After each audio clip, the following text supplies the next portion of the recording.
আসসালামু আলাইকুম দর্শক বৃন্দ, কেমন আছেন? নতুন একটি ভিডিওতে স্বাগতম। দেশ ও দেশের বাইরে থেকে যারা আমাদের ভিডিওটি দেখছেন সবাইকে স্বাগতম। তো আপনারা ভিডিও দেখে বুঝতে পারছেন হয়তোবা আমরা নতুন একটি পাখি নিয়ে আসছি, যার নাম হচ্ছে কি কোয়েল পাখি। তো আমরা মূলত গিয়েছিলাম আর কি মুরগি বাচ্চা কিনতে, ব্রয়লার বা কক মুরগি বাচ্চা কিনতে, যে 4-5টা কিনবো।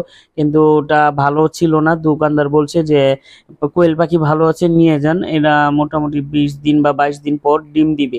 এখানে একটা নর আছে, 3টা মাদি আছে। তো আমি চিনি না, তো উনি আমাকে দিল, তো নিয়ে আসলাম, দেখি কি হয়।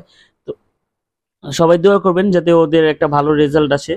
তো আমরা বলেছিলাম এর আগেও যে এই দেখেন, আমরা এখানে খাবার দিয়েছি আর এখানে পানি দিয়েছি, এখানে দিয়ে রাখছি। প্রথম 2 দিন আমরা অন্য ঘরে রাখছিলাম বাইরে, তো এখন 2 দিন পরে আবার ওই পাখিগুলোর সাথে সবগুলোর সাথে নিয়ে আসলাম।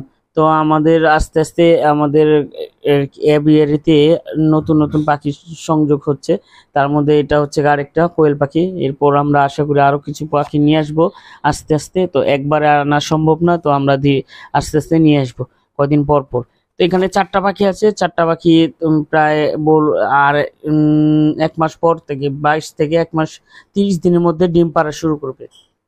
তো ওদের আমি আসলে আমার যতটুকু মনে আছে ওরা 150 গ্রাম 150 গ্রাম বা 200 গ্রাম হলে মনে হয় বাচ্চা দেওয়া ডিম দেওয়া শুরু করে। তো ওদের আর কি ওয়েট আছে এখন বর্তমানে 100 গ্রাম। তো আরো 100 গ্রাম বা 50 গ্রাম যোগ হলে আর কি ডিম দেওয়া শুরু করবে। এদের যত খাবার দিব ওরা তত দ্রুত বাড়বে। আর এদের খাবার হচ্ছে গিয়ে ফিড খাবার, সোনালী স্ট্যাটাস, এটা দিতে হবে। তো আজকে এই পর্যন্তই। ভিডিওটি ভালো লেগে থাকলে অবশ্যই লাইক কমেন্ট শেয়ার করে দিবেন, আর আমাদের ইউটিউব ফেসবুক পেজটা ফলো করে দিবেন, ইউটিউব চ্যানেলটা সাবস্ক্রাইব করে দিবেন। ভালো থাকবেন, সুস্থ থাকবেন, আমাদের জন্য দোয়া করবেন। আসসালামু আলাইকুম।